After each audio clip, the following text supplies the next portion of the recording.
செய்யும்போது சொல்லுவாங்க நீ மனசாட்சியின்படி செய்யணும்னு சொல்லுவாங்க. அப்படித்தானே? கேள்விப்பட்டிருக்கீங்களா? மனசாட்சியை யாராவது பார்த்துருக்கீங்களா? மனசாட்சியை யாராவது பார்த்துருக்கீங்களா?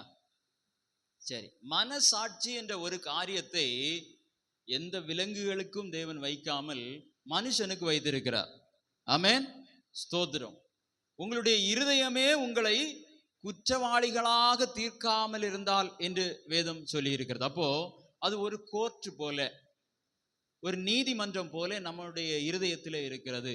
எது நல்ல காரியம், எது தீமையான காரியம், எதை நாம் மற்றவருக்கு செய்யலாம், எதை நாம் மற்றவருக்கு செய்யக்கூடாது. ஒருவேளை மற்றவருக்கு செய்யக்கூடாத ஒரு தீய காரியத்தை செய்துவிட்டால் நம்முடைய மனது வேதனைப்படும், நம்முடைய மனது வருத்தப்படும். அப்படி ஒரு எண்ணம், அப்படி ஒரு உணர்வு உங்களுக்கு இருக்கிறது என்று சொன்னால் உங்களுக்குள்ளே அந்த மனசாட்சி இருக்கிறது. ஆமென்.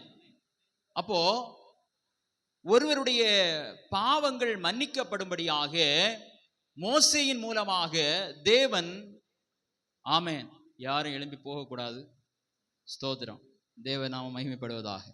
சரி, சும்மா சொன்னேன். பாஸ்டர் சொல்லுவார் இல்லையா, அவர் பலவீனர் அதனால போகிறார். சரி, அல்லேலூயா. நம்ம செய்தி கொடுக்கும்போது தான் நமக்கு தெரியுது, ஒரு ஆள் எழும்பி போகும்போது அந்த வார்த்தை அப்படி போற மாதிரி இருக்கு. அதனால தான் சொன்னது, அதனால தான் பாஸ்டர் எப்பவும் சொல்றது, அதனால எழும்பி போகாதீங்க. ஏன்னா போனை எல்லாம் என்ன செஞ்சிருங்க, கொஞ்சம் சைலண்டா வச்சிருங்க. டக் டக்குன்னு அடிக்கும். ஒரு 12 மணி ஆகும்போது அப்படி அடிக்கும். வார்த்தைகள் எல்லாம் பேசுகிறவங்களுக்கு என்ன ஆயிரும், கன்ஃபியூஸ் ஆயிரும். அதனாலதான் கோபத்துல சொல்லுகிறது, நீங்க யாரை எழும்பி போகக்கூடாது, போனை எல்லாம் தூர போடுங்க அப்படின்னு எல்லாம் சொல்லுவாங்க. சரி, சைலண்ட்ல போட்டுட்டீங்களா? கீழே போட்டுறாதீங்க, சைலண்ட்ல போட்டா போதும், நமக்கு வேணும் அந்த போன். சரி, எல்லாரும் கவனிங்க. அப்போ நமக்குள்ள என்ன இருக்கிறது, ஒரு மனசாட்சி இருக்கிறது. அப்போ மோசேயின் மூலமாக பிரமாணத்தை கொடுத்து நீங்கள் இந்த பலிகளை எல்லாம் செய்யுங்கள் என்று சொல்லி ஆண்டவர் அவர்களுக்கு கட்டளை கொடுத்தார். ஆனால் இங்கே என்ன சொல்லப்பட்டிருக்கிறது, செலுத்தப்படுகிற காணிக்கைகளும் பலிகளும் ஆராதனை செய்கிறவனுடைய மனசாட்சியை என்ன செய்யாதாம், சொல்லுங்க, பூரணப்படுத்தாதாம். அவனுக்கு மனசு கேட்காதான், இது என்னுடைய பாவம் மன்னிக்கப்படலைன்னு தான் அவன் உணர்வானான். ஆனா வசனத்தின்படியாக அவன் செய்வான். ஆனா அவனுடைய மனது எப்படிதான் இருக்கும், பூரணப்படாது, ஃபுல்ஃபில் ஆகாது, திருப்தி அடையாது, பூரணப்படுத்த கூடாதவைகளாம். இவை எதற்காக ஏன் ஆண்டவர் கொடுத்தார்? அப்ப தேவையில்லாத ஒரு காரியத்தை எதற்காக ஆண்டவர் கொடுத்தார் அப்படி என்று உங்களுக்கு ஒரு எண்ணம் தோணலாம். 10வது வசனத்தை வாசியுங்கள். இவைகள் சீர்திருத்தல் உண்டாகும் காலம் வரைக்கும். நல்ல கவனியுங்கள், இது எது வரைக்கும், எதற்காக கொடுக்கப்பட்டது? ஆமென். நியாய பிரமாணம், அதனுடைய பலிகள், எவ்வளவு கட்டளைகள், கண்ணுக்கு கண் பல்லுக்கு பல் என்றெல்லாம் இருக்கிறது. ஆனால் இது ஒருவனுடைய மனசாட்சியை பூரணப்படுத்த கூடாததா இருக்கிறது. ஆனால் இது எதற்காக கொடுக்கப்பட்டது? இவைகள் சீர்திருத்தல் உண்டாகும் காலம் வரைக்கும். அப்படி என்றால் என்ன? லிமிட்டெட் பீரியட், ஒரு குறிப்பிட்ட நாள் வரையிலே மட்டும். நல்லா கவனியுங்க. ஆமென். ஏன் இதை சொல்லுகிறேன் என்றால், அநேகர் இன்றைக்கும் நியாய பிரமாணத்தின் கிரியைகளை, ஆமென், பின்பற்றி கொண்டிருக்கிறார்கள். இயேசு கிறிஸ்து இந்த உலகத்திற்கு வந்து புதிய உடன்படிக்கையை கொடுத்து அவருடைய இரத்தத்தின் மூலமாக மீட்பை கொடுத்த பின்பும் நியாய பிரமாணத்திலே என்ன சொல்லப்பட்டதோ அதை கேட்டு அந்த கிரியைகளை செய்து கொண்டிருக்கிறார்கள். முதலாவது காரியம், அது ஒரு மனிதனுடைய மனசாட்சியை கூட அது பூரணப்படுத்தாது. உங்களுடைய மனசாட்சியை பூரணப்படுத்தாது என்று சொன்னால் அது தேவனுடைய மனசாட்சியை எப்படி பூரணப்படுத்தும்? உங்களுக்கே தெரிகிறது என் பாவம் மன்னிக்கப்படவில்லை என்று. அப்போ இரண்டாவது காரியம், இது எதற்கு கொடுக்கப்பட்டது? இது சீர்திருத்தல் உண்டாகும் காலம் வரைக்கும் நடந்தேறும்படி கட்டளையிடப்பட்ட போஜன பானங்களும் பலவித ஸ்நானங்களும் சரீரத்திற்கு ஏற்ற சடங்குகளுமே அல்லாமல் வேறல்ல. நல்ல கவனிங்க, இது என்னதான்? சரீரத்துக்கு ஏற்ற சடங்கு. போஜன பலியா இருக்கலாம், ஏகப்பட்ட ஸ்நானங்கள் உண்டு. யூதர்கள் இருக்கிறாங்க பாத்தீங்களா? ஸ்நானங்கள்னா தெரியுமா? ஸ்நானம் பண்ணுதல்னா தெரியுமா? சொல்லுங்க. நமக்கு ஞான ஸ்நானம் தான் தெரியும். ஆனா அப்படி அல்ல. வேதத்துல படித்து பாருங்கள். குஷ்டரோகிய எத்தனை தடவை முங்கி எழும்ப சொல்லி இருக்கு. இப்படி ஒரு தீட்டான காரியம், ஒரு தீய காரியம் அவருடைய வாழ்க்கையில் நடந்து விட்டால், அல்லது ஒரு அந்நியனை தொட்டு விட்டால் இவன் போய் உடனே ஸ்நானம் பண்ணுவான். சாப்பிட்றதுக்கு முன்னாடி கையை கழுவுவான், சாப்பிட்ட பிறகும் கையை கழுவுவான், கையை கழுவிட்டே இருப்பான். எப்படி கை கழுவணும்? கொரோனா சமயத்துல நமக்கு கை கழுவுறதற்கு ஒரு ப்ரொசீஜர் கொடுத்தாங்க தெரியுமா? யாருக்கெல்லாம் தெரியும்? சும்மா கை கழுவக்கூடாது. அதுக்கு ஒரு 10 முறை இருக்கிறது. அதன்படிதான் கையை கழுவணும். அதே மாதிரி இவங்க என்ன பண்ணுவாங்கன்னு சொன்னா, எதற்கு எடுத்தாலும் ஸ்நானம் பண்ணுவாங்க. இவர்களுடைய கற்பனை, இவருடைய இருதயத்தில் இவர்களுக்கு இருக்கிறது. ஆனால் மனிதர்களை அன்பாக பார்க்க மாட்டார்கள். மற்றவர்களை, மற்ற மதத்தவர், நீ ஸ்நானம் பண்ணாதவன், நீ யூதன் அல்ல, நீ இஸ்ரவேலன் அல்ல என்று சொல்லி என்ன செய்வார்கள்? ஒதுக்கி வைப்பார். அப்படித்தானே? ஆனா ஸ்நானம் பண்ணணும் இல்லையா? நம்ம பஸ்ல எல்லாம் போறோம், ஸ்நானம் பண்ணாம வந்தா எப்படி இருக்கும்? கஷ்டமா இருக்கும் இல்லையா? மற்றவங்க நமக்கு எவ்வளவு கஷ்டமா இருக்கும். அப்படித்தானே? நான் கடந்த நாள்ல ட்ரெயின்ல போனேன் பாருங்க. என் பக்கத்துல ஒரு வெள்ளைக்காரர் வந்திருந்தார். யாரு? வெள்ளைக்காரர் வந்து. நான் நினைச்சேன், அப்படா ஒரு வெள்ளைக்காரர் வந்திருக்கிறார், ரொம்ப சந்தோஷம். கொஞ்ச நேரத்துல எனக்கு ஒரே, என்னடா இப்படி ஒரு மனம் வருகிறது, என்ன ஸ்மெல், என்ன ஸ்ப்ரே அடிச்சுட்டு வந்தாருன்னு தெரியலையே, ரொம்ப கஷ்டமா இருக்க. உண்மையில எனக்கு ரொம்ப கஷ்டமாயி போச்சு. நான் ஜன்னல் பக்கத்துல தான் இருந்தேன், என்னோட ஒரு சீட்டை தாண்டி தான் அவர் இருக்கிறார் அங்க. எனக்கு மனசுல ஒரே குமுறல். இவரிடத்துல கேட்கணும், டிட் யூ பாத் டுடே? பாத் இல்ல, அவர் பேத்னு சொல்லுவாரு இங்கிலீஷ்ல. பேத், நீ இன்னைக்கு குளிச்சியா? நீ குளிச்சு எத்தனை நாளாச்சு அப்படின்னு கேட்கணும்னு எனக்கு மனசு குமரிட்டே இருக்கிறது. எப்படியாவது கேட்டணும். எப்படி நீ இந்த ட்ரெயின்ல, எல்லாரும் பயணிக்கிற ட்ரெயின்ல வந்து நீ இப்படி ஏறலாம்? அவருடைய தலை எப்படி தெரியுமா இருந்தது? திருவள்ளுவர் தலையை கட்டி வச்சிருப்பாரு பாத்தீங்களா? அப்படி நிறைய முடிய வச்சு கட்டி வச்சிருக்கிறார். அப்ப நிறைய முடி தலையில இருந்தா அதை எவ்வளவு மெயின்டைன் பண்ணணும், அப்படித்தானே? எவ்வளவு கஷ்டம் உண்டு. அதான் சகோதரர்களுக்கெல்லாம் ஆண்டவர் சொன்னார், நீ வெட்டி இருப்பா முடிய, அப்படித்தானே? நீ மெயின்டைன் பண்ணவே மாட்ட. இவர் நிறைய சுத்தி வச்சிருக்கிறாரு. இந்த நிறைய தலையில முடியும், நிறைய தாடியும் வச்சுட்டு போறவங்க கிட்ட கொஞ்சம் பார்த்து போங்க. ஏன்னா இப்ப அதான் ட்ரெண்ட் எல்லாருக்கும். இப்படி சுத்தி இங்க வச்சிருப்பாங்க, திருவள்ளுவர் மாதிரி தாடியும் அப்படி வச்சிருப்பாங்க.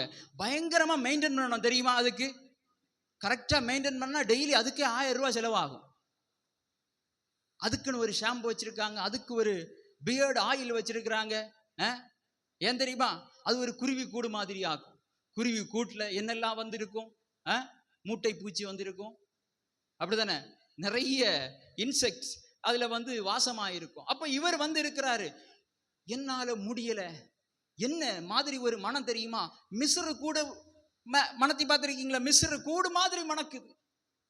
ஆனா பார்க்க அழகா இருக்கிறார், வெள்ளையா இருக்கிறார். இவரிடத்துல எனக்கு ஏதாவது கேட்கணும், என் மனம் தாங்கல. நான் என்ன செய்கிறேன்? ஜன்னல் பக்கத்துல காற்று வருகிற திசையில இருக்கிறேன். இருந்தாலும் எனக்கு இந்த பக்கமா ஒரே தலைவலி, ஒரு பயங்கர தலைவலி. திடீர்னு என்ன பார்த்து சிரிப்பாரு, நானும் சிரிப்பேன். இவர் எங்க போகிறாருன்னா திருவனந்தபுரத்துக்கு போகிறாரு. திருவனந்தபுரம் வர்றதுக்கு என்ன 3 மணி நேரம் இருக்கு. நான் இனி 3 மணி நேரம் இதுல இருக்கணும். நான் நினைச்சேன், இந்த டிடிஆர் வரும்போது இவரை இடமாத்த சொல்லணும் அப்படின்னு நான் நினைச்சிட்டே இருக்கிறேன். டிடிஆர் வந்தாரு, வந்துட்டு அவர் ஒண்ணுமே சொல்லாம போயிட்டாரு. ஏன்னா இவர் அன்ரிசர்வ்டு டிக்கெட்ல வந்திருக்கிறாரு, நான் ரிசர்வ் பண்ணி வச்சிருக்கிறேன். எனக்கு இப்படி ஒரு சோதனை தேவையா? ஆண்டவரே, நான் என்ன செய்யறது? இவர்கிட்ட கேட்டே ஆகணும் அப்படின்னு நான் மனசுல நினைச்சிட்டு இருக்கும்போது எனக்குள்ள ஒரு வசனம் கிரியை செய்தது. நீ இதை கூட சகிக்காம இருந்தா, பாருங்க, அப்படித்தானே? இதை கூட நீ சகிக்காம உன் வாயை திறந்து பாவம் செய்வதற்கு நீ என்ன செய்கிற? ஆயத்தப்படுகிற. நீ எதை சகிப்ப? நீ ரத்தம் சிந்தத்தக்கதாக நீ எப்படி நிற்ப? அப்படித்தானே? அப்போ வசனம் நமக்குள்ள இருந்தா எப்படி கிரியை செய்து பாருங்க. நான் உடனே அவரை பார்த்து சிரிச்சேன், அவரும் என்னை பார்த்து சிரிச்சார். அடுத்தது அவர் என்கிட்ட கேட்டார், திருவன்றை எப்போ வரோன்னு கேட்டார். நான் சொல்றேன், வரும்போது நான் சொல்லுகிறேன். உடனே நான் கேட்டேன், நீங்க எந்த நாட்டிலிருந்து வர்றீங்க? கண்டிப்பா நம்ம அறியணும் இல்லையா? அவர் சொன்னார், ஜெர்மன் சொன்னார். ஜெர்மன் ஷெப்பர்டு கூட இவ்வளவு கஷ்டப்படுத்தாது நம்மளை. அவர் யார்? ஜெர்மனியிலிருந்து வந்திருக்கிறார். மிகவும் வளர்ந்த ஒரு நாடு. பாருங்கள், அப்படி இந்த யூதர்கள் எப்படி என்றால், மற்றவர்கள் இவர்கள் ஸ்நானம் பண்ணிக்கொண்டே இருப்பார்கள். சாப்பிடுவதற்கு முன்பதாக கூட கை கழுவது அல்ல, ஸ்நானம் எடுப்பது, ஒரு சடங்காச்சாரங்கள், இவை எல்லாம் என்னவாம்? மனசாட்சிக்கு அல்ல, இவை சரீரத்திற்கு ஏற்ற சடங்கு. எல்லாம் என்னது? சரீரத்துக்கு ஏற்ற சடங்குகள். அப்ப நம்ம தொடர்ந்து வாசிப்போம். 11. கிறிஸ்துவானவர் வரப்போகிற நன்மைகளுக்குரிய பிரதான ஆசாரியராய் வெளிப்பட்டு கையினால் செய்யப்பட்டதாகிய இந்த சிருஷ்டி சம்பந்தமான கூடாரத்தின் வழியாக அல்ல, பெரிதும் உத்தமமுமான கூடாரத்தின் வழியாகவும், வெள்ளாட்டுக்கடா, இளங்காளை இவைகளுடைய இரத்தத்தினாலே அல்ல, தம்முடைய சொந்த இரத்தத்தினாலும் ஒரே தரம் மகா பரிசுத்த ஸ்தலத்திலே பிரவேசித்து நித்திய மீட்பை உண்டு பண்ணினார். அது எப்படி எனில், காளை, வெள்ளாட்டுக்கடா இவைகளின் இரத்தமும் தீட்டுப்பட்டவர்கள் மேல் தெளிக்கப்பட்ட கடாரியின் சாம்பலும் சரீர சுத்தி உண்டாகும்படி பரிசுத்தப்படுத்துமானால், நித்திய ஆவியினாலே தம்மை தாமே பழுதற்ற பலியாக தேவனுக்கு ஒப்பு கொடுத்த கிறிஸ்துவினுடைய இரத்தம் ஜீவனுள்ள தேவனுக்கு ஊழியம் செய்வதற்கு உங்கள் மனசாட்சியை செத்த கிரியைகள் அற சுத்திகரிப்பது எவ்வளவு நிச்சயம். போதும். இப்போ காளை, வெள்ளாட்டுக்கடா இவைகளின் இரத்தம் தீட்டுப்பட்டவர்கள் மேல் தெளிக்கப்பட்ட கடாரியின் சாம்பலும் சரீர சுத்தியாகும்படி பரிசுத்தப்படுத்துமானால், அது எதை தான் பரிசுத்தப்படுத்தும்? சரீர சுத்தி. காளையுடைய இரத்தம், வெள்ளைக்கடா முதலியவற்றின் இரத்தம் தீட்டுப்பட்டவர்கள் மேல என்ன செய்யப்படுமாம்?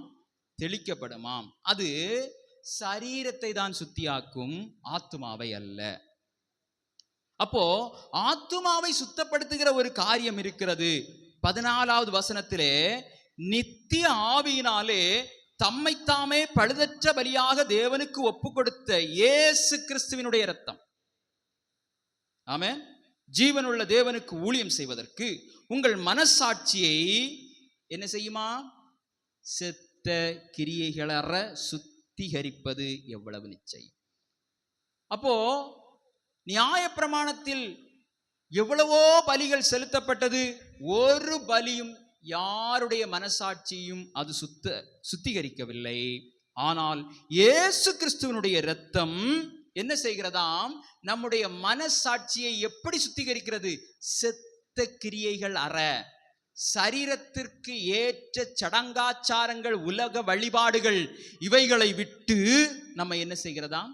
சுத்திகரிக்கிறது. அப்ப இயேசு என்னும் ஒரு இரத்தம் நமக்கு நம்முடைய மனசாட்சியை மாத்திரமல்ல, நம்முடைய ஆத்துமாவை, நம்முடைய பாரம்பரிய பழக்க வழக்கங்களில் இருந்து வேறுபடுத்தி சுத்திகரிக்கிறது.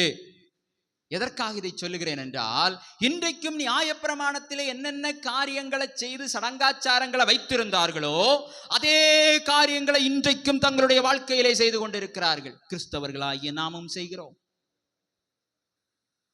இது என்ன என்று சொல்லப்பட்டிருக்கிறது? உலக சடங்காச்சாரம் என்று சொல்லப்பட்டிருக்கிறது. இது நியாயப்பிரமாணத்தில் இருந்த காரியம் என்று சொல்லப்பட்டிருக்கிறது.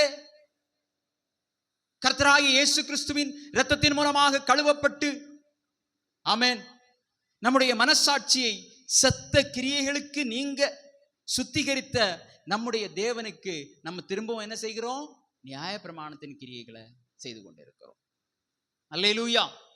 அப்போ இப்போ ஆண்டவர் நம்முடைய பாவங்களை மன்னித்து, ஆண்டவர் இந்த நியாயப்பிரமாணங்களின் வசனங்கள், புதிய உடன்படிக்கையின் வசனங்களை எங்கே வைத்திருக்கிறார்? எபிரேயர் 8வது அதிகாரம் 10வது வசனத்தை வாசிப்போம். அந்த நாட்களுக்கு பின்பு நான் இஸ்ரவேல் குடும்பத்தாரோடே பண்ணும் உடன்படிக்கையாவது, என்னுடைய பிரமாணங்களை அவர்களுடைய மனதிலே வைத்து அவர்களுடைய இருதயங்களில் அவைகளை எழுதுவேன். நான் அவர்கள் தேவனாயிருப்பேன், அவர்கள் என் ஜனமாயிருப்பார்கள். இப்போ உங்கள் ஒவ்வொருவரின் இருதயத்திலேயும் தேவனுடைய பிரமாணம் வைக்கப்பட்டிருக்கிறது. அல்லேலூயா. இருதயத்திலே வைத்து என்ன செய்திருக்கிறார்? மனதிலே வைத்து இருதயத்திலே எழுதியிருக்கிறார். இங்கே இருக்கிற ஒரு சிறிய பிள்ளையாயிருந்தாலும் பெரியவர்களாயிருந்தாலும் உங்களுடைய மனசாட்சி இப்பொழுது சுத்த மனசாட்சி. நீங்கள் செய்கிற காரியம் பாவமா அல்லையா என்பதை வேறொருவர் சொல்லி தெரிய வேண்டியதே அல்ல, உங்களுக்கு தெரியும். நீங்க செய்கிற ஒவ்வொரு காரியமும் சரியா தவறா என்பது உங்களுக்கு தெரியும். நீங்க சொல்லலாம், ஒருவேளை எனக்கு தெரியாதையா, அவர்கள் எனக்கு சொல்லி தரவில்லை, இவர்கள் எனக்கு சொல்லி தரவில்லை. அடுத்த வசனம் என்ன சொல்லுகிறது? அப்பொழுது சிறியவன் முதற்கொண்டு பெரியவன் வரைக்கும் எல்லாரும் என்னை அறிவார்கள், ஆகையால் கர்த்தரை அறிந்து கொள் என்று ஒருவன் தன் அயலானுக்கும் ஒருவன் தன் சகோதரனுக்கும் போதிக்க வேண்டுவதில்லை. யாருக்கும் போதிக்க வேண்டுவதில்லை. இங்க இருக்கிற யாராயிருந்தாலும் சரி, ஒருவேளை இந்த உலகத்திலே இப்பொழுது ஆராதனையை ஆமேன் ஸ்தோத்திரம் ஆசரிக்காத அல்லது தேவனை அறியவில்லை என்று சொல்லி உலகத்துக்கு பின்னாலே போகிற யாரா இருந்தாலும் சரி, அவர்களுடைய இருதயத்திலே ஆண்டவர் அவரை அறிகிற அறிவை வைத்திருக்கிறார். அவர்கள் ஒருவேளை குருடராயிருக்கலாம், பேச முடியாதவர்களாயிருக்கலாம், நடக்க முடியாதவர்களாயிருக்கலாம். அவர்களுக்குள்ளே ஒரு மனசாட்சி உண்டு, அவர்களுக்குள்ளே ஒரு இருதயம் உண்டு. ஒருவேளை படிப்பறிவில்லாதவர்களாயிருக்கலாம், நம்முடைய நவீன உலகத்தை பார்க்காமல் காட்டுல இருக்கலாம், காட்டுவாசிகளா இருக்கலாம். ஆண்டவர் என்ன சொல்லி இருக்கிறார்? அவருடைய இருதயத்திலே வைத்து அவருடைய மனதில் நான் எழுதி வைத்திருக்கிறேன். யாரும் போய் சொல்லணும்னு இல்லை, அவனுக்கு தெரியும். எந்த அயலானும் போய் சொல்லணும்னு இல்லை. நிறைய பேர் இப்ப அதை சொல்லி தான் தப்பிட்டே இருக்கிறாங்க. எனக்கு சொல்லலப்பா, பாஸ்டர் வீட்டுக்கு வரல ஐயா, வந்து கூப்பிடல, அதனாலதான் நான் வரல அப்படி சொல்லுவாங்க. ஆண்டவர் என்ன சொல்லி இருக்கிறார்? என்னுடைய பிரமாணங்களை உன் இருதயத்துல நான் வைத்திருக்கிறேன். அதான் ஆண்டவர் சொன்னார், உன்னுடைய இருதயமே உன்னை குற்றவாளியாய் தீர்க்காமல் இருந்தால். ஆமென். யாரும் தப்ப முடியாது. ஐயோ, என்னுடைய கணவர், அவருக்கு பைபிள்ல எல்லாம் அவ்வளவு தெரியாது. என்னுடைய மனைவி, அவர்கள் ஹிந்துல இருந்து வந்ததுனால அவங்களுக்கு தெரியாது. அதெல்லாம் எனக்கு தான் கொஞ்சம் அதிகமா தெரியும், நான் தான் சொல்லணும். யாரை ரொம்ப கஷ்டப்படுத்த வேண்டாம், யாரையும் ரொம்ப ஃபோர்ஸ் பண்ண வேண்டாம், எந்த சிறு பிள்ளைகளையும் ரொம்ப கஷ்டப்படுத்தவே வேண்டாம். கொஞ்சம் அவங்கள தனியா விடுங்க, அவங்க யோசிப்பாங்க. ஆமென். அவருடைய இருதயத்தில் இருக்கிறது, அவருடைய மனசாட்சி அவர்களோடு கூட பேசும். அல்லேலூயா. அவர்கள் தீமையை செய்து வந்தால் அல்லது பொல்லாத வழியை பின்பற்றி கொண்டிருந்தால் அவர்களுக்குள்ளே இருக்கிற மனசாட்சி, ஆமென், அல்லேலூயா, அது என்ன செய்யும்? அது வருத்தப்படும், அது வேதனைப்படும். அப்போ உங்களுக்குள்ளே இருக்கிற மனசாட்சி என்பது அது நீங்கள் தான். உங்களுடைய இருதயம் கலங்கி இருக்கும் பொழுது, உங்களுடைய இருதயம் குற்றமுள்ள இருதயமா இருக்கும் பொழுது நீங்கள் சந்தோஷமா இருக்கவே முடியாது. ஆமென். மனசாட்சி சுத்திகரிக்கப்பட வேண்டும். மனசாட்சியிலே என்ன இருக்க வேண்டுமா? மனசாட்சி பூரணப்பட்டு இருக்க வேண்டும். என்னுடைய பாவங்கள் மன்னிக்கப்பட்டிருக்கிறது, நான் குற்றவாளி அல்ல, ஆம், நான் தேவனுக்கு பிரியமானவன், தேவன் எப்போது வந்தாலும் என்னை சேர்த்துக் கொள்வார் என்கிறதான நம்பிக்கை நமக்கு இருக்க வேண்டும். அல்லேலூயா. அப்ப அந்த நம்பிக்கை இல்லாதவன் அவன் எப்படி இருப்பான்? கலங்கினவனாயிருப்பான், குற்றமுள்ளவனாயிருப்பான், குற்றவாளியாயிருப்பான். எனக்கு என்ன சம்பவிக்கும் என்றே தெரியாது, சத்ரு வந்து என்னை பிடித்து விடுவானோ, இந்த கொள்ளை நோய் என் மேல் வந்து விடுமோ, ஆமீன், இப்படியெல்லாம் உலகத்திலே வியாதிகள் இருக்கிறது, இந்த வியாதி வந்து என்னை பிடித்து விடுமோ, நான் என்ன செய்வேன், நான் தனிமையா இருக்கிறேனே என்று சொல்லி பயந்து கொண்டே இருப்பான். ஏனென்றால் அவனுடைய மனசாட்சி என்ன செய்யவில்லை? பூரணப்படவில்லை. அவன் செய்வது தவறென்று அவனுக்கு தெரியும். அதான் ஆண்டவர் சொன்னான், அந்த பிரமாணங்கள், அந்த சட்டங்களை அவனுடைய இருதயத்தில் நான் வைத்திருக்கிறேன். அந்த சட்டங்கள் அவனோடு பேசும், நீ செய்கிறது சரியல்ல, நீ போகிற பாதை சரியல்ல. ஆமென். ஆனாலும் அவனுடைய மாமிசத்தின்படியாக என்ன செய்கிறான்? தேவனுடைய பிரமாணங்களை தள்ளி வைத்து, ஆமென், மாமிசம் ஆவியோடு, ஆவிய மாமிசத்தோடு போராடுகிறது. அவன் மாமிசத்துக்கு செவி கொடுத்து தேவ பிரமாணங்களை தள்ளி வைத்து விட்டு அவன் செயல்படுகிறான். ஆனால் ஒவ்வொரு நாளும் பாவத்தை குறித்தும் நீதியை குறித்தும் கடிந்து பேசுகிறதானே. ஆமென், அல்லேலூயா, அல்லேலூயா. அந்த பிரமாணங்கள் அவனோடு பேசிக் கொண்டிருக்கிறது. ஆமென், ஸ்தோத்திரம். எந்த அதிகாரம் படித்தீங்க? 8வது அதிகாரம். அடுத்தது வாசியுங்கள், எபிரேயர் 10:1-3. எபிரேயர் 10வது அதிகாரம். இப்படி இருக்க நியாய பிரமாணமானது வரப்போகிற நன்மைகளின் பொருளாயிராமல் அவைகளின் நிழலாய் மாத்திரம் இருக்கிறபடியால் வருஷந்தோறும் இடைவிடாமல் செலுத்தப்பட்டு வருகிற ஆ, ஒரே விதமான பலிகளினாலே ம். அவைகளை செலுத்த வருகிறவர்களை ஒரு காலம் பூரணப்படுத்த மாட்டாது. நல்லா கவனிங்க. பூரணப்படுத்துமானால் ம், ஆராதனை செய்கிறவர்கள் ஒரு தரம் சுத்தமாக்கப்பட்ட பின்பு ம், இன்னும் பாவங்கள் உண்டென்று உணர்த்தும் மனசாட்சி அவர்களுக்கு இல்லாதிருப்பதினால் ம், அந்த பலிகளை செலுத்துகிறது நிறுத்தப்படும் அல்லவா? ம், அப்படி நிறுத்தப்படாதபடியால் பாவங்கள் உண்டென்று அவைகளினாலே வருஷந்தோறும் நினைவு கூறுதல் உண்டாயிருக்கிறது. ம். போதும். இப்போ இந்த நிருபம் யாருக்கு எழுதினது தெரியுமா? சொல்லுங்க. எபிரேயர் நிருபம் யாருக்கு எழுதினது? இஸ்ரவேல் மக்களுக்கு, எபிரேயருக்கு எழுதினது. எபிரேயருக்கு ஸ்பெஷலாக எழுதப்பட்ட கடிதம் பவுலினாலே. யாருக்கு எழுதப்பட்டது? இஸ்ரவேலருக்கு, யூதருக்கு. அது எப்படி? சரியான ஆதாரங்களை வைத்து எழுதப்பட்டது. ஏனென்றால் இந்த இஸ்ரவேல் ஜனங்கள் இயேசுவை மேசியாவாக, யூதருக்கு ராஜாவாக அவர்கள் என்ன செய்யவில்லை? அங்கீகரிக்கவில்லை. தீர்க்க தரிசன புஸ்தகத்திலே உரைக்கப்பட்ட ராஜா, மீட்பர், மேசியா இவர்தான் என்பதை அவர்கள் என்ன செய்யவில்லை? நம்பவில்லை.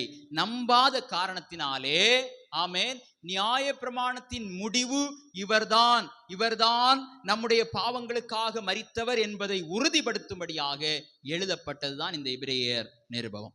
அல்லேலூயா. நமக்கும் ஒருவேளை ஒரு டவுட் இருக்கும். எப்படி அன்றைக்கு மரித்த இயேசு நான் செய்கிற இன்றைய பாவத்தை மன்னிப்பார்? அல்லேலூயா.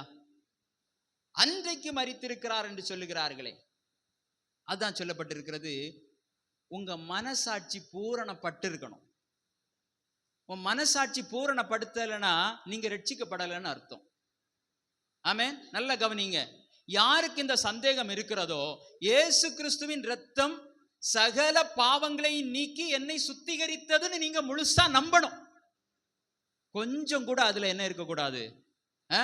அவிசுவாசம் இருக்கக்கூடாது. இயேசு கிறிஸ்துவின் இரத்தம் என்னை, ஆமென், முற்றிலுமாய் சுத்திகரித்து என் பாவங்களை மன்னித்து என்னை பரலோக ராஜ்யத்திற்கு ஆயத்தப்படுத்தி இருக்கிறது என்று முழுவதுமாய் நம்பணும். மனசாட்சியில கொஞ்சம் இருந்ததுன்னு சொன்னாலும் அது என்னதுதான்? அவிசுவாசம் தான். அப்ப முழுமையா எப்படி நம்புவது? ஆமென். அதுக்கு தான் நாம் படித்தோம். வெள்ளாட்டுக்கடா காளை என்கிற இரத்தத்தினால் அல்ல. ஆமென், ஸ்தோத்திரம். அவர் எப்படி? நித்தியாவினாலே தம்மை தாமே பழுதற்ற பலியாக தேவனுக்கு ஒப்பு கொடுத்த. அப்ப எல்லா பலிகளை காட்டிலும் உன்னதமான பலி. இவரை போல வேறு எவராலும் பலி செலுத்த முடியுமா? இவரை போல வேறு ஒருவர் உண்டா? இவர் தேவன் என்பதை முதலிலே விசுவாசிக்க வேண்டும். இவர் பரிசுத்தர் என்பதை முதலிலே விசுவாசிக்க வேண்டும். அடுத்ததாக என்ன விசுவாசிக்க வேண்டும்? எனக்காக அடிக்கப்பட்டார் என்பதை விசுவாசிக்க. அல்லேலூயா. நம்ம சிறைப்படுத்தி வைத்திருக்கிறாங்க ஒரு இடத்துல. அப்போ மீட்கும்படியாக ஒருவர் வருகிறார். வருகிறவர் ஒரு அக்ரிமெண்ட் எழுதி கொடுக்கிறாங்க. எப்படி பாருங்கள், யார் யார் இவருடைய பெயரை சொல்லுவார்களோ அவர்களை எல்லாம் விட்டுவிடுங்கள். அப்போ பாருங்கள், இங்கே இயேசு என்னும் நாமம், இயேசு அந்த அக்ரிமெண்ட்ல இருக்கிறது. இயேசு என்னும் நாமத்தை தொழுது கொள்ளுகிறவர்கள், அவரை நம்புகிறவர்கள், அவரை விசுவாசிக்கிறவர்கள் விடுவிக்கப்பட வேண்டும் என்றால், ஆமென், யார் யார் விசுவாசிப்பார்களோ அவர்கள் எல்லாம் இயேசுவின் நாமத்தினாலே வெளியே கொண்டு வரப்படுவார்கள். இல்லை, இவரை எனக்கு தெரியாது, இவர் எப்படி என்னை விடுவிப்பார், இவரை நம்பி என்னால் வர முடியாது, இவர் எங்கே கொண்டு போவார், எங்கே கொண்டு வழி நடத்துவார், இவரை நம்பி வர முடியாது என்று எகிப்திலே இருந்தால் அங்குள்ள காரியத்தை தான் நாம் அனுபவிக்க வேண்டும். அல்லேலூயா. புரிகிறதா? ஆமென், ஸ்தோத்திரம். இயேசுவை நம்பி வர வேண்டும். அவர் என்னை மீட்பார், அவர் என்னை வழிநடத்துவார், அவர் என்னை காப்பாற்றுவார். அல்லேலூயா. அப்ப சிறைப்படுத்தி வைத்திருந்தது யார்? சாத்தான். இவன் எப்படி சிறைப்படுத்தி வைத்திருக்கிறான் தெரியுமா? ஆமென். உலகத்திலே இருக்கிற சிறைச்சாலையை மாறி அல்ல, உலகத்தில் உள்ள எல்லா ஆஸ்தி ஐஸ்வர்யங்களையும் கொடுத்து செல்வ செழிப்பாய் சிறையிருப்பில் வைத்திருக்கிறான். சும்மா கையும் காலையும் தான் கட்டி வைத்திருந்தா யாரடா என மீட்பா? இயேசு வந்துட்டாரா மீட்டுருவாரு, போயிடலாம். அப்படி அல்ல. எப்படி சிறைப்படுத்தி வைத்திருக்கிறான் தெரியுமா? நல்ல போனை கொடுத்து வைத்திருக்கிறான். அப்படிதானே? நல்ல இன்டர்நெட்டை கொடுத்து வைத்திருக்கிறான். நல்ல சோசியல் மீடியாவை கொடுத்து வைத்திருக்கிறான். இதுதான் சிறை. இந்த சிறையில இருந்து இயேசு கூப்பிட்ட உடனே வர்றதுக்கு யாரெல்லாம் ரெடியா இருக்கிறா? அளவுக்கு அதிகமான ஐஸ்வர்யம் என்னும் சிறை, உலக அன்பு என்னும் சிறை. பாருங்கள், இப்படிப்பட்ட சிறையை நீங்க எங்கேயாவது பார்த்திருக்கீங்களா? இந்த சிறைக்குள்ள போகணும்னு தான் விரும்புவாங்களே தவிர அதுல இருந்து வரணும்னு யாரும் விரும்ப மாட்டாங்க. அப்படிப்பட்ட நமக்கு ஒரு அக்ரிமெண்ட் வருகிறது பாருங்கள். இயேசு என்னும் நாமத்தை தொழுது கொள்ளுகிறவர்கள் எல்லாரும் பரலோக ராஜ்யத்திற்கு போவார்கள். யாரெல்லாம் வருகிறீங்க? ஒருவரும் வரல. எல்லாரும் போனை பிடிச்சிட்டு இருக்கிறாங்க, உலகத்தின் ஐஸ்வர்யத்தை பிடித்துட்டு இருக்கிறாங்க, செழிப்பை பிடித்துட்டு இருக்கிறாங்க. சோதோம் கொமரா என்னும் நீரூற்றண்டையில யோர்தான் நதியில செழித்து இருக்கிறார்கள். ஆனால் அதற்கு பின்னால இருப்பது என்ன தெரியுமா? ஒரு பெரிய சிறையிருப்பு, ஒரு பெரிய மரணம், ஒரு பெரிய அழிவு. சோதோம் கொமோராவில ஏற்பட்ட அழிவை யாராலையாவது காப்பாற்ற முடிந்ததா? ஆமென், யாராலையும் காப்பாற்ற முடியவில்லை. ஆனால் ஒரு உத்தமமான ஆபிரகாமுடைய ஜெபம் லோத்தினுடைய குடும்பத்தை காப்பாற்றியது. ஆனால் அந்த இடத்தை யாராலும் காப்பாற்ற முடியவில்லை, அந்த மக்களை யாராலும் காப்பாற்ற முடியவில்லை. தேவ கோபம். அப்போ தேவனை தேடாமல் இவர் என் இரட்சகர் அல்ல, இவர் என் தேவன் அல்ல. ஆனால் அவருடைய இருதயத்தில் என்ன எழுதியிருக்கிறது? இவர்தான் தேவன் என்பதை அறிகிற அறிவு ஒவ்வொருவருடைய இருதயத்திலும் இருக்கிறது. அவன் எந்த மதத்தில் இருந்தாலும் சரி, அவன் யாரை தொழுது கொண்டாலும் சரி, உன்னதமான ஒரு தேவன் உண்டு. அவர்தான் இந்த உலகத்தை எல்லாம் படைத்தார். ஒருவேளை அவர்கள் கடவுளை மறுக்கிறவர்களாக இருந்தாலும் சரி, கடவுளை மறுக்கிறவர்கள் நிறைய பேர் உண்டு, பகுத்தறிவாளர்கள் என்று சொல்லி, அவர்களுடைய இருதயத்திலும் இருக்கிறது. அவருடைய இருதயத்திலும் ஆண்டவர் எழுதி வைத்திருக்கிறார். ஆமென். எத்தனை பகுத்தறிவாளர்கள் கடைசியில வியாதியின் படுக்கையில இயேசுவே என்று கூப்பிட்டு இருக்கிறார்கள் தெரியுமா?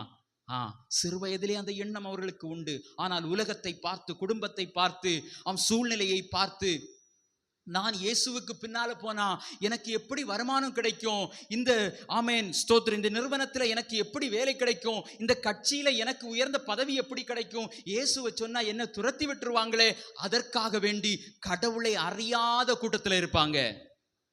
ஆமென். தேவனை மறுதலிக்கிறதான மதத்துக்குள்ள இருப்பாங்க. இயேசுவை மறுதலிக்கிறதான ஆமென் ஸ்தோத்திரம் வேற ஜாதி கூட்டத்தில் இருப்பாங்க. ஆனா அவங்க எல்லாருடைய இருதயத்துல என்ன இருக்கும்? இவர் தேவ குமாரன் என்பது இருக்கும். அல்லேலூயா. இவருடைய பிரமாணங்கள் அவருடைய இருதயத்துல இருக்கும். எது நல்லது எது கெட்டது என்பதை அறிகிற அறிவு இந்த உலகத்தில் உள்ள எல்லா மனிதனுக்கும் உண்டு. அல்லேலூயா. தப்பு செய்வான்னு சொன்னா அவனுடைய இருதயம் கண்டிப்பா வேதனைப்படும். அவன் தவறு செய்வான்னு சொன்னா, மற்றவருக்கு விரோதமான ஒரு காரியத்தை செய்வான் என்று சொன்னா, அவனுடைய இருதயம் தூங்கவே தூங்காது. சிலர் பார்த்திருக்கீங்களா? ராத்திரி 12 மணிக்கு எழுந்திருப்பாங்க. யாரோ வந்துட்டாங்க போல இருக்கு, கதவு திறந்து யாரோ வந்துட்டாங்க போல இருக்கு, எனக்கு பயமா இருக்கிறது. பழைய ஒரு பழமொழி உண்டு, என்ன இல்ல மடியில என்ன கனம் இல்லைன்னா வழியில பயம் இல்லை. அப்படிதானே? அப்படின்னா என்ன? முந்தியெல்லாம் வழிப்போக்கர்கள் ஸ்தோத்திரம் நடந்து போவாங்க, காளை வண்டியில போவாங்க, போகும்போது செல்வங்களை எல்லாம் எடுத்துட்டு போவாங்க. வழியில வழிப்பறி திருடர்கள் அதை பறித்து விடுவார்கள் என்று சொல்லி, அதான் ஆண்டவர் சொன்னார், இந்த பூமி உங்களுக்கு சொந்தமானதே அல்ல. இந்த பூமியில் உள்ள இந்த செல்வங்களை உங்களுடைய மடியில வைத்திருந்தீங்கன்னு சொன்னா நீங்க பயப்படணும். இந்த பூமியில் உள்ள செல்வங்கள் மேலதான் உங்களுடைய ஆமென் ஸ்தோத்திரம் பார்வையும் உங்களுடைய விருப்பமும் நீங்கள் சம்பாதித்த ஆஸ்தியின் மேலதான் இருந்தா உங்களுக்கு தூக்கம் வராது. ஆமென். அப்படித்தானே? இந்த உலகத்தினுடைய செல்வங்களை எல்லாம் எவ்வளவு கஷ்டப்பட்டு சம்பாதிக்கிறாங்க, நிறைய சொத்துக்களை சம்பாதிக்கிறாங்க, நிறைய ஐஸ்வர்யங்களை சம்பாதிக்கிறாங்க, தேவனை தேடவில்லை. தேவனை தேடாததுனால இதன் மேல ஒரு பாதுகாப்பு இல்லை. ஐயோ எனக்கு 50 வயது ஆகிவிட்டது, 60 வயது ஆகிவிட்டது, இன்னும் எத்தனை நாள் நான் உயிரோடு இருப்பேனோ, இதெல்லாம் என்னால் அனுபவிக்க முடியவில்லையே, மரணத்தை குறித்த பயம். ஆமென் ஸ்தோத்திரம். என்னுடைய வயதுள்ளவர்கள் மரித்து போகிறார்களே, என்னுடைய வயதுள்ளவர்களுக்கு என்ன வருகிறது? ஹார்ட் அட்டாக் வருகிறது, கார்டியாக்கு அரெஸ்ட் வருகிறது, ஆனா நான் இவ்வளவு கஷ்டப்பட்டு இவ்வளவு நான் சொத்து சேர்த்து வைத்திருக்கிறேனே, இந்த பயம். உலகத்தின் அடிமையாயிருந்தா இந்த பயம் வந்து கொண்டே இருக்கும், இந்த பயம் வந்து கொண்டே இருக்கும். ஆனா தேவனுக்கு அடிமையாயிருந்தா என்ன வரும் தெரியுமா? ஓஹோ, எனக்கு நாள் சமீபித்து விட்டது, தேவனுடைய நாள் வந்து விட்டது, நான் என்னுடைய தேசத்துக்கு செல்ல போகிறேன், என்னுடைய வீட்டுக்கு நான் செல்ல போகிறேன், என் அப்பாவை நான் பார்க்க போகிறேன், நான் சந்தோஷமா இருக்க போகிறேன். பவுல் சொன்னார் பாருங்க, இந்த தேகத்தை விட்டு பிரிந்து செல்ல எனக்கு அதிக விருப்பம் உண்டு. உண்மையா? வசனத்தை படிச்சு பாருங்க, அவருடைய நியாய பிரமாணத்தை படிச்சு பாருங்க, அவருடைய பிரமாணங்களின்படி நடந்து பாருங்க. அது சந்தோஷம், இது வேதனை.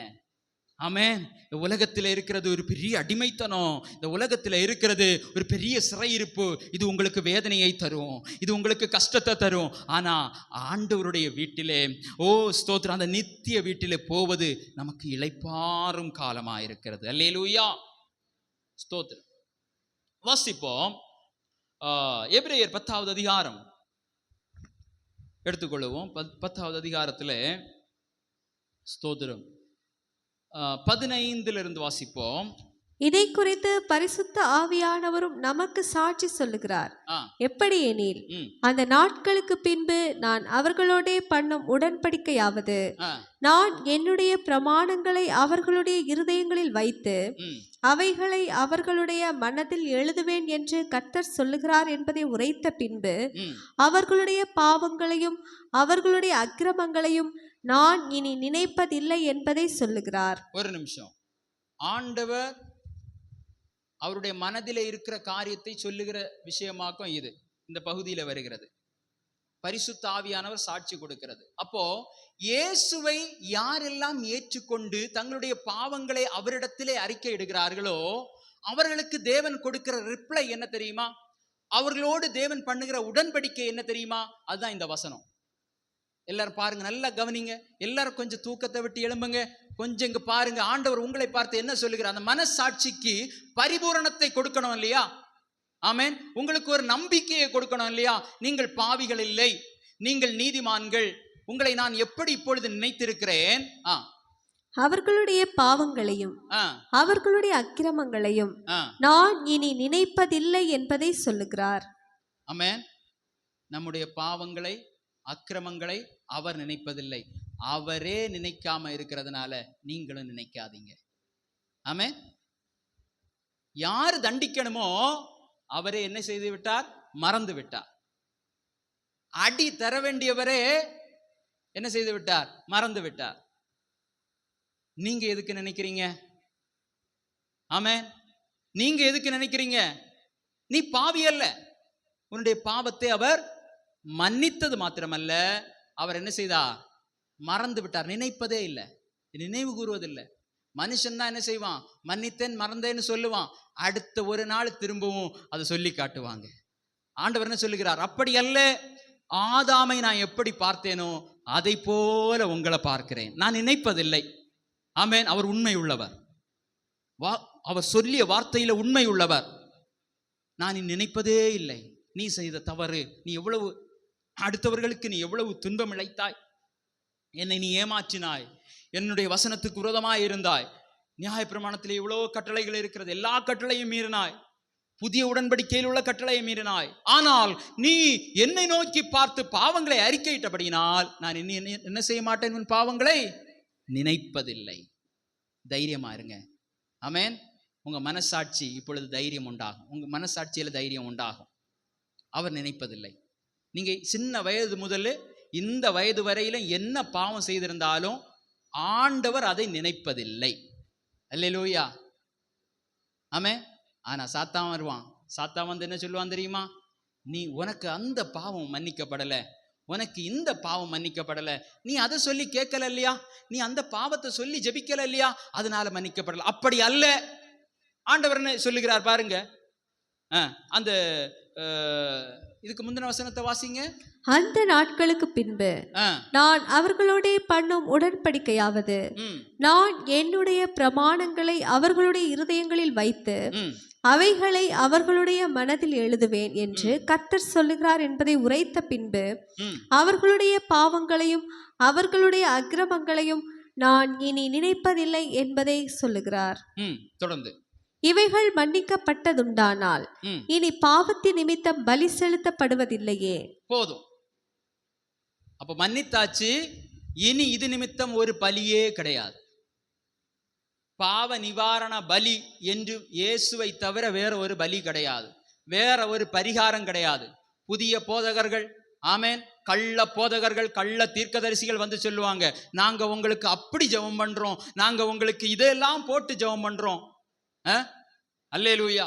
ஒரு போதகர் வந்தார் இங்க முந்தி ஒருக்கா, நான் சின்ன வயதுல இருக்கும்போது. அவர் வந்து சொன்னார், ஐயோ உங்களுக்கு கொஞ்சம் தான் இடம் இருக்கு பாத்தீங்களா, நீங்க என்ன செய்யணும் தெரியுமா, ஒரு 5 ரூபாயை எடுக்கணும். என்ன செய்யணும்? நல்ல கவனிங்க, 5 ரூபாய் எடுக்கணும்.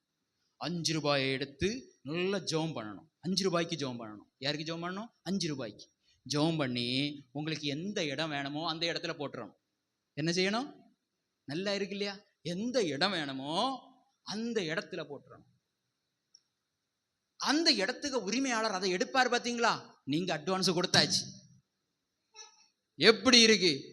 அவர் 5 ரூபா கிடைச்சுன்னு எடுப்பாரு, நீங்க என்ன செஞ்சாச்சு? அட்வான்ஸ் கொடுத்தாச்சு. அது ஆண்டவர் பார்த்துட்டே இருப்பார். என்ன செய்வார்? கள்ள போதகர்கள் செய்ய வேலையை பார்த்தீங்களா, ஆண்டவர் பார்த்துட்டே இருப்பார். அவன் எவ்வளவு கஷ்டப்பட்டு அந்த இடத்த வாங்கியிருப்பான். ஐயா, நீங்க 5 ரூபாயை ஏவி போட்டு இடத்த இப்படி, இதுக்கெல்லாம் ஆண்டவர் ஒத்து போகவே மாட்டார். ஆண்டவர் என்ன சொல்லுவார்? அக்கிரம செய்கைக்காரரே என்னை விட்டு அகன்று போங்கள், அவர் நீதி உள்ள தேவன். இவன் போடுறது கல்லறையில போட்டானா என்ன ஆகும்? அவன் நம்ம இருக்கிற இடத்துலயே எக்கச்சக்கம் கல்லறையா தான் இருக்கும். அவனுக்கு ஜெபம் அப்படியே பலிக்கும். கல்லறையில போடுவான். அல்லேலூயா. அப்போ இதுவெல்லாம் அல்ல, தொடர்ந்து வாசிப்போம். ஆகையால் சகோதரரே, நாம் பரிசுத்த ஸ்தலத்தில் பிரவேசிப்பதற்கு இயேசுவானவர் தமது மாம்சமாகிய திரையின் வழியாய் புதிதும் ஜீவனுமான மார்க்கத்தை நமக்கு உண்டு பண்ணினபடியால் அந்த மார்க்கத்தின் வழியாய் பிரவேசிப்பதற்கு அவருடைய இரத்தத்தினாலே நமக்கு தைரியம் உண்டாயிருக்கிறபடியினாலும் தேவனுடைய வீட்டின் மேல் அதிகாரியான மகா ஆசாரியர் நமக்கு ஒருவர் இருக்கிறபடியினாலும் துர்மனசாட்சி நீங்க தெளிக்கப்பட்ட இருதயம் உள்ளவர்களாயும். நீங்க இப்ப என்ன செய்யணும் தெரியுமா? ஆண்டவர் வந்து சும்மா ஒரு வழியை ஏற்படுத்தி வச்சுட்டு போகல, சும்மா சொல்லிட்டு செய்யாம போகல. அவருடைய மாமிசத்தின் உள்ளாய் நாம் போகிறோம். அவருடைய சரீரத்தை ஆமேன் உண்டு அவருடைய இரத்தத்தை பானம் பண்ணுகிறதானே, ஆமேன், ஸ்தோத்திரம், ஒரு நிகழ்வை ஆண்டவர் நமக்கு தந்திருக்கிறாரே. அது எதற்காக தெரியுமா? ஒவ்வொரு நாளும் அவருடைய மரணத்தை நினைவு கூறணும். அல்லேலூயா. நீங்க செய்த பாவத்தை நினைவு கூற அல்ல. ஆமேன். உங்களுடைய ஆமேன் ஸ்தோத்திரம், நீங்கள் உங்களுடைய அக்கிரமங்களை நினைவு கூற அல்ல, அவருடைய மரணத்தை நினைவு கூறுங்கள். அவருடைய மரணத்தில் இருக்கிறதான கிருபை உங்களுடைய எல்லா பாவங்களையும் மூடும். நீங்க என்ன பாவம் செய்திருந்தாலும். அல்லேலூயா. அப்போ இந்த 19வது வசனத்துல என்ன சொல்லி இருக்கிறது? ஆகையால் சகோதரரே, நாம் பரிசுத்த ஸ்தலத்தில் பிரவேசிப்பதற்கு இயேசுவானவர் தமது மாம்சமாகிய திரையின் வழியாய் புதிதும் ஜீவனுமான மார்க்கத்தை நமக்கு உண்டு பண்ணினபடியால் அந்த மார்க்கத்தின் வழியாய் பிரவேசிப்பதற்கு அவருடைய இரத்தத்தினாலே நமக்கு தைரியம் உண்டாயிருக்கிறபடியினால். உண்டாயிருக்கிறது தைரியம். உங்களுக்கு தைரியம் இருக்கிறதா? ஜென்சிகாவுக்கு ரொம்ப கஷ்டம் ஆயிட்டு இல்லையா? சரி, தைரியம் இருக்கிறதா? சொல்லுங்க. ஆமேன். யாரும் உங்களை குற்றப்படுத்த முடியாது. ஏன் தெரியுமா? அவருடைய சரீரத்தின் வழியாய், அவருடைய மாமிசத்தின் வழியா நம்ம உள்ள போகிறோம். அங்க பிரதான ஆசாரியரா இருக்கிறது யாரு? யாரு சொல்லுங்க? அங்க பலி செலுத்த, ஆமேன், பலி செலுத்தி உன்னதமான இடத்தில் அங்க இருக்கிறது யாரு? இயேசுதான். அதுல இருக்குல்ல, வாசிங்க, அப்பதான் நம்புவாங்க. வசனத்துல இருக்கிறத சொல்லுங்க.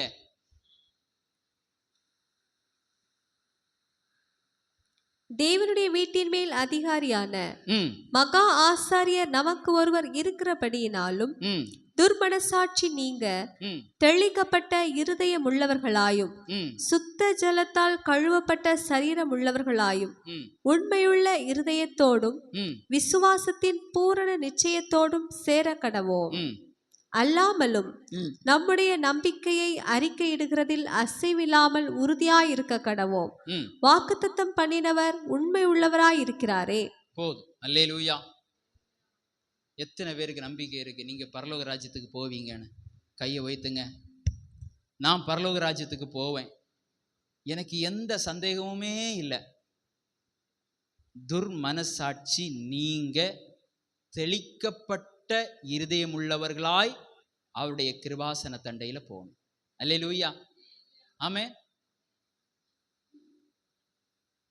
ஞான ஸ்நானம் எடுத்தவங்க எல்லாம் கையை தூக்குங்க பார்க்கலாம். அல்லேலூயா, ஸ்தோத்திரம். அப்ப இதுல என்னெல்லாம் சொல்லப்பட்டிருக்கிறது தெரியுமா? முதல்ல நம்முடைய துர்மனசாட்சி நீங்கணும். நாம் பாவி என்கிறதான எண்ணம் நீங்கணும். எதனால நீங்கணும்? இயேசு மன்னித்தார். இதுதான் சத்தியம். இயேசு மன்னித்தார், அதனாலே துர்மனசாட்சி நீங்கும். அடுத்தது சுத்த ஜலத்தால் கழுவப்பட்ட ஞான ஸ்நானம். இயேசு ஞான ஸ்நானம் எடுத்தார். ஆமென். நமக்கு பார்க்கிறதுக்கு சடங்கு போல தெரியலாம். சரி, அது சடங்கா இருந்தாலுமே இயேசு ஞான ஸ்நானம் எடுத்தார். அப்போஸ்தலர்கள் ஞான ஸ்நானம் எடுத்தார்கள். அப்போஸ்தலர்கள் ஞான ஸ்நானம் கொடுத்தார்கள். ஆதி சபை ஞான ஸ்நானம் பெற்றது. எனவே கண்ணை மூடிக்கொண்டு நான் என்ன செய்யணும்? ஆமா, ஆற்றிலேயோ குளத்திலேயோ இறங்கி ஞான ஸ்நானம் எடுக்கணும். அடுத்து என்ன செய்யணும்? உண்மையுள்ள இருதயத்தோடு விசுவாசத்தின் பூரண நிச்சயத்தோடும் சேர கடவும். அல்லேலூயா. தைரியமா இருங்க. ஒரு சாத்தான ஒன்றும் கொண்டு போக முடியாது. சாத்தானிட்ட வல்லமையே கிடையாது. பேயின்னு ஒன்று இருக்கலாம், ஆனா அதுக்கு என்ன கிடையாது? வல்லமை கிடையாது. அப்படித்தானே? அரண்டவனுக்கு என்னது? இருண்டது எல்லாமே. ஆமா, பேய். முந்தியெல்லாம் எவ்வளவு பேய் கதைகளை சொல்லி பிள்ளைகளை பயங்காட்டி வைத்திருந்தாங்க. அந்த ஒரு பேயும் இப்ப இல்லை. எல்லாம் செத்து போச்சு போல இருக்கு. எல்லா பேயும், ஒரு பேயும் காணலை இப்போ. அப்போ இந்த வசனத்துல இருக்கிறதான இந்த விசுவாசத்தின் பூரண நிச்சயத்தோடு நாம் என்ன செய்ய கடவோம்? சேர கடவோம். இது எத்தனாவது வசனம்? 22, 23. அல்லாமலும் நம்முடைய நம்பிக்கையை அறிக்கையிடுகிறதிலே அசைவில்லாமல் உறுதியாயிருக்க கடவோம். வாக்கு தத்தம் பண்ணினவர் உண்மையுள்ளவராக இருக்கிறாரே. அல்லேலூயா, அல்லேலூயா. 12வது அதிகாரத்துக்கு வாருங்கள், நாம் முடிக்க போகிறோம்.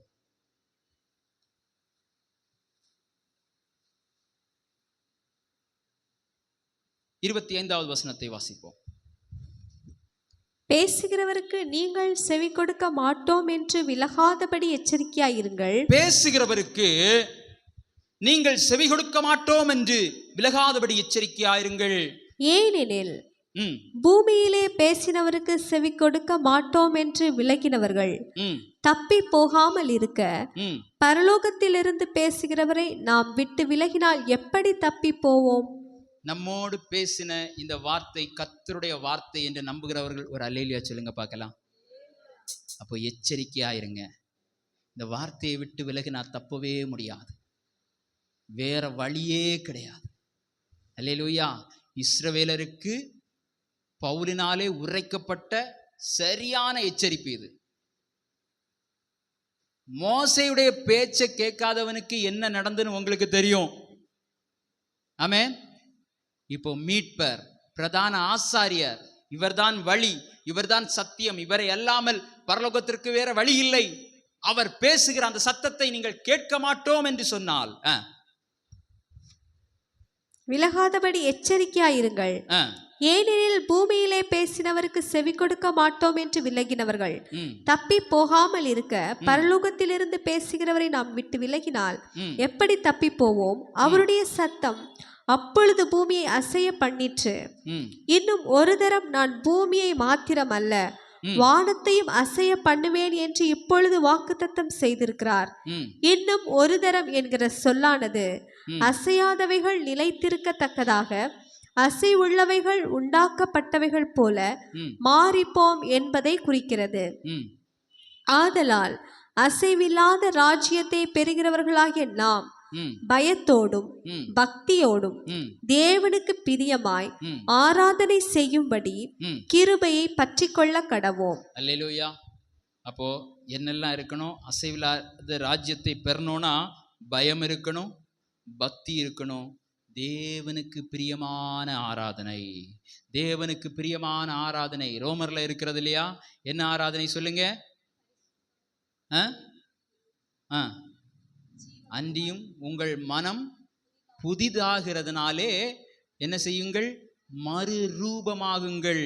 உலகத்தின் ரூபம் அல்ல, ஆமென், தேவனின் ரூபத்தை, தேவனுடைய சாயலை பெற்றவர்களாய் அவருக்கு ஆராதனை செய்யுங்கள், ஜீவனுள்ள பலியாக. நான் ஒரு எவிடன்ஸ் சொன்னேன் பார்த்தீங்களா? நம்ம பக்கத்தில் இருக்கிறவங்க கிட்ட கோபத்தோட பேசணும்னு தோணும், நீ செய்கிறது நியாயமானு கேட்க தோணும். அவரை பிடித்து ஆமா உரிமையாளரிடத்துல ஒப்பு கொடுத்து இவரை என்ன விட்டு அகற்றுங்கள்னு சொல்ல முடியும். நீ கோபம் கொண்டாலும் என்ன செய்யக்கூடாது? பாவம் செய்யக்கூடாது. ஆண்டவர் எல்லாரையும் நேசிக்க சொல்லி இருக்கிறார். இப்படிப்பட்ட சின்ன சின்ன காரியங்களை கூட நாம் சகிக்க கூடாதவர்களாயிருந்தால் இரத்தம் சிந்தத்தக்கதாக நாம் வருகிறதான சோதனையை எப்படி நாம் சகிப்போம்? அல்லேலூயா, அல்லேலூயா. அப்படிப்பட்ட சோதனைகளை ஆண்டவர் உங்களுக்கு தரமாட்டார். எல்லா சோதனைக்காகவும் எல்லா போராட்டத்திற்காகவும் அவர் அடிக்கப்பட்டார். அவரை நம்புங்கள். அல்லேலூயா. சமாதானமாய் அவருடைய ராஜ்யத்திலேயே கொண்டு சேர்ப்பார். அசைவில்லாத ராஜ்யத்தை பெறுகிறவர்களாகிய நாம் பயத்தோடும் பக்தியோடும் தேவனுக்கு பிரியமான ஆராதனையை செய்ய கடவோம். அவருடைய பிரமாணங்களை ஆமீன் இங்கே புத்தகத்தில் அல்ல, உங்களுடைய இருதயத்திலே எழுதி வைத்திருக்கிறார். உங்களுக்கு எப்படி விளங்கணுமோ ஆமேன், தேவனை தடவியாயிலும் கண்டுபிடிக்கணும்னு சொல்லப்பட்டிருக்கிறது. ஆமீன். எனக்கு பார்வை இல்லை, எனக்கு அவ்வளவு ஞானம் இல்லை, எனக்கு படிக்க தெரியாது, எனக்கு கண்ணு தெரியாது, கண்ணு மங்கி போச்சு, இல்லை. ஆண்டவர் அழகா சொல்லியிருக்கிறார் பார்த்தீங்களா? என்ன சொல்லி இருக்கிறார்? இருதயத்தில் எழுதி வைத்திருக்கிறேன். தப்பவே முடியாது. அப்படிதானே? நம்முடைய எண்ணத்தை யாராலே அழிக்க முடியுமா? நம்முடைய நினைவுகளை யாராவது அழிக்க முடியுமா? மனசாட்சிக்கு விரோதமா நீங்க சாட்சி சொல்ல முடியுமா? ஆண்டவர் அழகா சொல்லி இருக்க, உன் இருதயத்தில் எழுதி வைத்திருக்கிறேன், உன் மனசுல வச்சிருக்கிறேனா. தப்பவே முடியாது, யாரும் தப்ப முடியாது, எத்தையும் குறை சொல்ல முடியாது. என்னால் நடக்க முடியவில்லை, எனக்கு பலகீனம், எனக்கு நெருக்கம், ஒன்றும் இல்லை, உன் இருதயத்தில் இருக்கிறேன், இருதயத்தில் எழுதி வைத்திருக்கிறேன். தாவீது சொல்லுவார், நான் படுக்கும்போது அதை குறித்து தியானிக்கிறேன். ஏன் தியானிக்கிறார்? இருதயத்தில் இருக்கிறது. ஆமே. நான் விழித்து கொள்ளும் போது, நான் நடக்கும் போது, நான் ஓடும் போது, நான் வேலை செய்யும் பொழுது, நான் எங்க இருந்தாலும் அதை தியானித்து கொண்டே இருப்பேன். ஏனென்றால் என் மனதிலே இருக்கிறது. அவருடைய பிரமாணங்கள் உங்கள் மனதிலே இருக்கிறது. அல்லேலூயா, ஆமென், ஸ்தோத்திரம். அதை யாரும் எடுத்துக்கொள்ளவே முடியாது. தேவன் உங்களுக்கு தந்திருக்கிறார். எனவே நம்முடைய வாயின் வார்த்தைகள், நம்முடைய நடக்கைகள் எல்லாவற்றிலேயும் தேவனை நாம் ஆமென் பிரதிபலிக்கிறவர்களாக இருக்க வேண்டும். அவருக்காக நாம் உலகத்திலே பிரகாசிக்கிற விளக்காய் மாற வேண்டும், வெளிச்சம் கொடுக்க வேண்டும், உலகத்துக்கு உப்பாய் இருக்க வேண்டும், பிரயோஜனமான ஒரு வாழ்க்கையை வாழ வேண்டும், ஆவியின் கனிகளை கொடுக்க வேண்டும். அல்லேலூயா. ஆகையால் அசைவில்லாத ராஜ்யத்தை பெறுகிறவர்களாகிய நாம் எப்படி இருக்கணும்? பயத்தோடும் பக்தியோடும் தேவனுக்கு பிரியமாய் ஆராதனை செய்ய கடவோம். எல்லாரும் எழுந்து நிற்கலாம். ஹல்லேலூயா, ஹல்லேலூயா. Thank you Jesus. நன்றி இயேசுவே.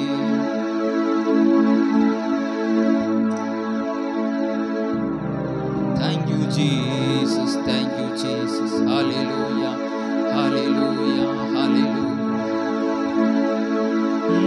நன்றி இயேசுவே.